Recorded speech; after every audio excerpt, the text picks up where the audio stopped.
Kecewa lantaran merasa dijegal untuk mengikuti seleksi P3K. Ratusan tenaga honorer yang bekerja di Dinas Kesehatan Kabupaten Ciawi berencana akan menggelar mogok kerja massal serta menggelar aksi turun ke jalan secara besar-besaran. Tidak hanya itu, para tenaga honorer Dinkes Ciamis juga menyatakan akan golput pada pemilu 2024 mendatang.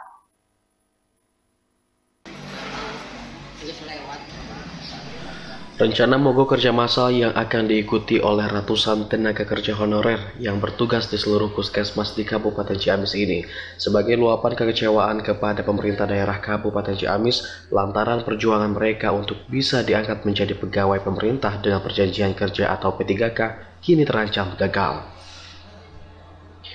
Pasalnya hingga saat ini sebagian besar berkas milik para tenaga honorer yang akan mengikuti seleksi P3K ternyata tidak disetorkan oleh Pemda Ciamis kepada pemerintah pusat, padahal waktu pendaftarannya berakhir pada hari ini. Seperti disampaikan Koordinator Lapangan Honorer Jawa Barat Asep Wardiawan, menurutnya, dari jumlah 53 orang tenaga kerja honorer kategori 2, ternyata hanya 10 orang yang diajukan untuk mengikuti seleksi P3K, sedangkan sisanya terancam gagal. Jumlah ini belum termasuk para tenaga kerja honorer non-kategori 2 yang jumlahnya mencapai ratusan orang.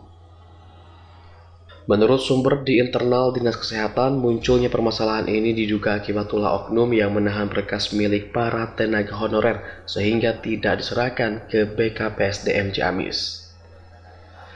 Selain permasalahan berkas P3K, menurut Asep, Dinkes Ciamis juga diduga telah melanggar aturan lantaran masih mengangkat para tenaga honorer bahkan menerima pegawai yang tidak memiliki ijazah.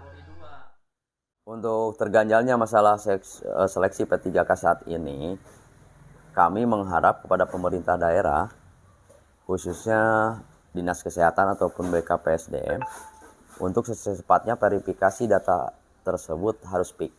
Karena dari kabupaten kota yang lain sudah jelas, sudah ada. Kenapa di Kabupaten Ciamis masih labil lah. Apabila lewat tanggal 15 September ini, kami akan membuat pergerakan yang secepatnya.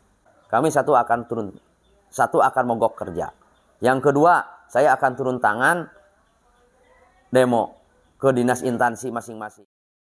Selain mengancam menggelar mogok kerja massal serta aksi turun ke jalanan, para tenaga kerja honorer di Dinas Kesehatan Ciamis juga berniat untuk golput pada pemilu 2024 mendatang. Dari Kabupaten Ciamis, Rudiat, Radar TV melaporkan.